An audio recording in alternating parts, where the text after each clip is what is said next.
Bem-vindos mais uma vez, desta feita, a uma nova sessão sobre Ricardo Reis. A Livraria Barata vai colocar no seu Facebook estas aulas, estas sessões, para a comunidade de estudantes daqui do bairro de Alvalade e do bairro do Arieiro, mas não só, na verdade, todo e qualquer aluno que queira poderá ir ao Facebook da Barata e aproveitar, se achar que tal é possível, aproveitar o que se vai dizendo aqui. A Barata teve a ideia de, no contexto, enfim, do seu combate em nome da tradição e da memória, oferecer aos estudantes que vão fazer exame agora na segunda-feira, sessões que pudessem auxiliá-los na preparação para respostas de exame, ideias sobre questões literárias. Falemos de Ricardo Reis. Falámos há pouco de Alberto Queiro, falemos de Ricardo Reis. Há uma passagem na célebre carta sobre a gênese dos heterónimos, enviada por Pessoa a Adolfo Casais Monteiro em 13 de janeiro de 1935, passagem essa onde Pessoa faz a descrição física de Ricardo Reis. Convém, de facto, ver quem é Ricardo Reis fisicamente. Mais uns apontamentos nesta matéria, escreve Pessoa. Eu vejo diante de mim, no espaço incolor e real do sonho, as caras, os gestos de Queiro, Ricardo Reis e Álvaro de Campos. Construí-lhes as idades e as vidas. Ricardo Reis nasceu em 1887. Não me lembro do dia e mês, mas tenho algures. No Porto. É médico e está presentemente no Brasil. E tem mais informações. É um pouco mais baixo, mais forte do que Alberto Queiro, que tem estatura média, mas Ricardo Reis é seco. Tem cara rapada, como Queiro e como Campos. É de um vago moreno mate. Foi educado num colégio de jesuítas e vive no Brasil desde 1919. Expatriou-se para o Brasil, diz Pessoa, porque Ricardo Reis era monárquico. Ora, é muito interessante ver, porque Pessoa não chegará nunca a dizer se, se Ricardo Reis regressa ao Brasil depois da morte de Pessoa em 35, e é este também, já agora, o nó narrativo, o nó da intriga desse grande romance que é O Ano da Morte de Ricardo Reis, de José Saramago, em que justamente se ficciona o regresso de Reis para vir ao enterro do seu criador, Fernando Pessoa, envolvendo-se depois numa história interessantíssima com Ofélia. Ora bem, mas Ricardo Reis é, para além desta, ficção da sua fisiologia, do seu aspecto físico, é um latinista por educação alheia, um semi-helenista por educação própria. Tem uma deliberação abstrata que subitamente se concretiza numa ode. Ou seja, o estilo de Reis afasta-se absolutamente do estilo de Queiro e de Campos. Pessoa, quando escreve fingindo que é Ricardo Reis, tem, vamos dizer assim, uma dificuldade maior porque se trata de construir um estilo clássico. O português de Ricardo Reis é um português, diz a Pessoa, melhor que o meu, mas com um puritanismo que considero exagerado, diz Pessoa na carta. E, indo ainda a essa carta, difícil para mim é escrever a prosa de Reis, ainda inédita, ou a de Álvaro de Campos. É muito interessante isto da prosa de Reis, porque não se esqueçam que Ricardo Reis, curiosamente, como discípulo de Queiro, é responsável por fazer prefácios intermináveis à obra de Queiro. É o prefaciador infinito da obra do mestre. Ora, julgo que há alguns aspectos no estilo de Ricardo Reis que convém ter em conta e que têm a ver com essa atitude deliberada de Pessoa para pensar Ricardo Reis e assumir que tem uma dificuldade maior quando finge escrever em nome de Ricardo Reis. Por exemplo, o classicismo de Reis dá-se a ver no seguinte: na estrutura técnico-formal dos seus textos, isto é, a imitação de odes, normalmente o modelo é Horácio, a construção de enfim, dessa estrutura métrica, estrófica, faz com que Ricardo Reis escreva odes sáficas ou odes alcaicas. Aqui os alunos, aqui os leitores, os que nos estão a ouvir ou vão ouvir a sessão depois, vão ver o que é isso da ode alcaica e da ode sáfica. E, para além disso, há na sua sintaxe traços latinizantes. O hipérbato, as anástrofes, a inversão de palavras na ordem da frase, num jogo que faz lembrar, de facto, a sintaxe latina.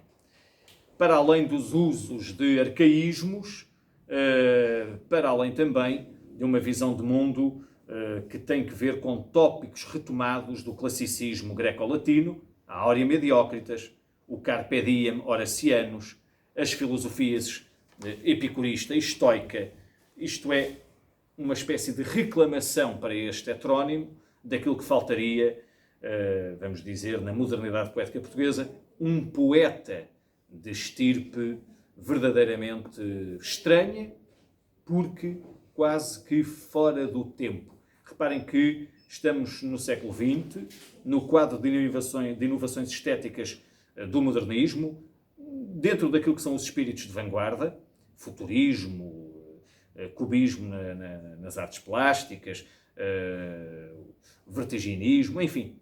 A verdade é que Ricardo Reis é um poeta cujo estilo, de tão clássico e de tão deliberado, de tão cerebral, apresenta de facto uma certa estranheza. Ora, trata-se, pois, de um trabalho intertextual de Ricardo Reis, um trabalho intertextual de citação, glosa, de textos da antiguidade greco-latina. Poderão, enfim, ver o que sobre esta matéria diz uma grande especialista da nossa literatura, professora Maria Helena da Rocha Pereira, e também o que diz Jacinto Prado Coelho sobre Ricardo Reis. O reflexo horaciano em Reis é muito interessante na medida em que se dá a ver nesse livro de odes e logo na primeira ode, que é aquela que vos vou então ler e tentar comentar. Esta ode do livro primeiro, Ricardo Reis é um heterónimo que tem também livros em processo. Estas odes são odes publicadas em 1924 na revista Atena, de que era diretor Fernando Pessoa. E a primeira ode, se comprarem, por exemplo, numa livraria, na barata, os livros de poesia do Ricardo Reis, é interessante que possam pedir as odes de Ricardo Reis como se aquele autor fosse de carne e osso, tivesse existido. No vídeo anterior eu falei da questão da autoria, da autoridade, da heteronímia, a propósito de Queiro, mas é interessante ver que nesta ode, aquela que vos vou ler já em seguida e comentar um pouco, nós temos justamente uma noção de poética que tem também que ver com uma ideia de autoria e de autoridade. É uma ode complexa, porque a sua sintaxe e as imagens dependem muito do modo como nós vamos desmembrar as orações.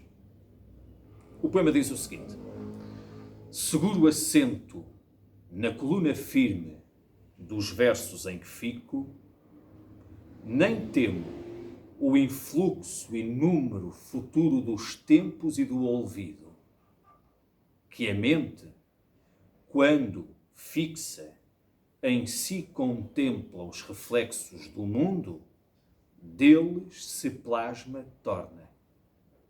E a arte o mundo cria, que não a mente. Assim, na placa, o externo instante grava seu ser, durando nela. É de facto, como diz Pessoa na carta sobre a gênese dos heterónimos, um estilo deliberado, um estilo difícil. Vamos ler os primeiros 4 versos, até ao momento em que há um ponto e vírgula, ou seja, vamos ler 2 orações. Seguro assento na coluna firme dos versos em que fico. Logo esta entrada, os primeiros 2 versos, dão conta de uma imagem cara à cultura clássica. A coluna firme dos versos é aí que o poeta fica, como se essa coluna firme dos versos fosse um assento seguro. Mas o hipérbato apresenta-nos, primeiramente, a imagem do seguro assento na coluna firme dos versos em que fico. Então, o leitor tem de inverter a ordem das palavras na oração. Justamente porque o poema é uma coluna firme, os versos é o poema, na coluna firme dos versos em que fica, é aí que o poeta se encontra seguro. O poema é um seguro assento, é uma coluna firme. E não podemos esquecer que é justamente esta ideia de coluna, a imagem da coluna, a metáfora da coluna, reenvia para os templos greco-latinos, as colunas de estilo jónico, corinto. Portanto, a ideia de que a inscrição, inclusivamente, a ideia de inscrição é fundamental aqui, porque a poesia como inscrição é uma ideia também cara, não só à poesia clássica, mas à poesia moderna. O poema é inscrição. Aliás, é o título do primeiro poema que abre um livro de Camilo Peçanha, Clepsidra, um dos mestres de Pessoa. Inscrição. Essa ideia da inscrição, da poesia como inscrição, está já aqui formulada através da metáfora, ou da imagem da coluna firme. O poeta fica na coluna firme dos versos. E é essa coluna firme dos versos que é um seguro assento. E por isso, na medida em que é um seguro assento, o poeta não teme o inúmero futuro, o influxo inúmero futuro dos tempos e do olvido. Ele não teme o fluxo ou o influxo do futuro, ou seja, das épocas, ou das idades, ou das fases que virão, ou das vidas que virão. Ele não teme esse inúmero futuro, porque também está ciente de que qualquer coisa dele permanecerá na coluna firme dos versos em que fica. Não teme o influxo e número futuro dos tempos e do esquecimento, do olvido. E depois vem a explicação. Há aqui uma oração subordinada que a mente, e é esta explicação que é fundamental perceber-se, portanto, quando estiverem a ler Ricardo Reis, informem-se sobre o que é um hipérbato, uma anástrofe, de que modo é que a frase é alatinada em Ricardo Reis e, tanto quanto possível, coloquem as frases num português corrente com estrutura de sujeito, verbo e complementos. Sujeito, verbo, objeto. Que a mente, há a explicação agora dos primeiros 4 versos anteriores. Que a mente, ou seja, novamente, a concepção da poesia como produto mental, do poeta como um fingidor, fingere, aquele que constrói, que molda, que manipula, que projeta cenas, que a mente, quando fixa, e reparem que fixa está entre 2 vírgulas, que a mente, quando concentrada, em si contempla os reflexos do mundo, é uma explicação extraordinária para aquilo que pode ser, enfim, o processo da criação poética. Alguém que escreve a poesia, ou alguém que faz, enfim, arte, ou alguém que, por exemplo, não fazendo arte, mas sendo um artífice, faz, por exemplo, um copo de barro, ou molda uma jarra, tem que estar concentrado nesse ato de produzir um objeto. É disso que se trata neste poema. Há aqui a produção de um objeto verbal, que a mente, quando concentrada, sinónimo para fixa. É, aliás, um conselho que dou aos alunos. Aproveitem os sinónimos, joguem com sinónimos. Em vez de fixa, qual é o sinónimo que poderia estar ali? Quer dizer, poderia estar concentrada, porque a mente, quando fixa, em si contempla os reflexos do mundo, contempla em si mesmo os reflexos do mundo. É uma ideia cara à pessoa. O poeta moderno é aquele que projeta imagens. A faculdade da imaginação, diz Pessoa, que é a faculdade mais objetiva e mais científica até, porque se trata de projetar imagens mentais. Isso não é algo de sumenos. E, portanto, a mente concentrada contempla os reflexos do mundo. E reparem no 4º verso a contar do fim, deles se plasma torna. Deles, dos reflexos do mundo, ela, mente, torna-se o plasma. polissémica palavra é esta? Porque ela, mente, plasma-se com os reflexos do mundo, ou então ela é como se fosse uma espécie de ecrã. A mente que produz poesia, arte, ela torna-se ela mesma produtora de um outro mundo, que é o mundo de linguagem, o poema. Deles se plasma, torna, e a arte o mundo cria, claro.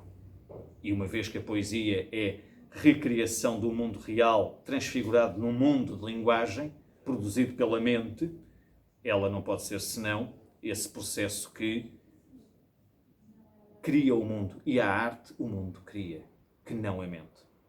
Claro, o mundo poético, ou o mundo feito de linguagem, é um mundo verbal. Não cria a mente, é criado por ela.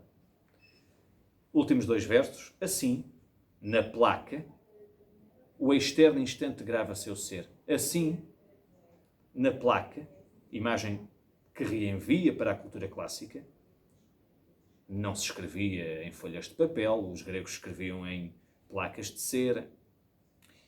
Assim, na placa, o instante externo, aquilo que é o mundo real, aquilo que é o mundo que nós contemplamos, que o poeta contempla e que depois transfigura no mundo verbal, assim o externo instante grava seu ser. Novamente a ideia de inscrição, de gravação, da poesia como ato de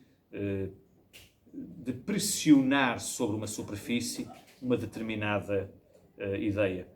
Assim na placa o externo instante grava seu ser, e uma vez que o instante externo fica gravado como poesia, então o externo instante, o ser do real, dos instantes externos, duram nela. Nela no quê? Na placa. Metonímia de poesia ou metonímia do poema. É uma ode extraordinária que não por acaso abre o livro de odes de Ricardo Reis.